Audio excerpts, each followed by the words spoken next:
people of God, in 2025, we are showing up fully and wholeheartedly for the things that God has told us to do. Because when we don't, we prevent somebody else from seeing our story and our testimony and our life and our discipline and everything that God does for us, and using that story, right, that God's trying to attempt to use that story or testimony to then bring somebody else to Him, to then bring somebody else some hope, to then bring somebody who's going through it some faith. When you underplay and undermine, you attempt to do things, but you try and underplay them so that no one else sees you. You're scared that society is going to judge you, which, fair, fine. But is it God or is it society? Because God's plan will impact society, right? So don't shy away. When you do something, do it with all your heart. And I'm not just telling you this. I'm not telling myself this. This year, it is the time to show up. This year is the time to grab the opportunities that God is telling us. This year is the time to be the person that God has wanted us to be. And we know deep-heartedly that we are supposed to be this person, but we're underplaying it.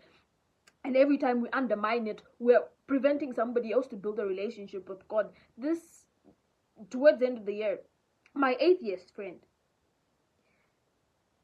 is like, I'm willing to go to church with you because I've seen how God has transformed you. I'm willing to go to church with you. An atheist is telling me I'm willing to go to church to you because I've seen how God has transformed you and made you more disciplined. I'm willing. And the idea is that every time you undermine what God tells you to do, you try and you know that you're very skilled in something and you're anointed for that thing, but you underplay it and you try to retract, you don't want to, you're trying to do it mediocre or light so that people don't see how good you actually are at that thing because you want to fit into society.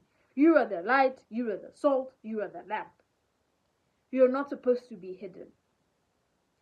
Years ago, and this is why my atheist friend even gave me a chance, or gave my faith a chance, is because years ago, she saw me depressed. Years ago, she saw me self-harming. Years ago, she saw me struggling. Years ago, she saw me hopeless. Years ago, she saw my life fall apart.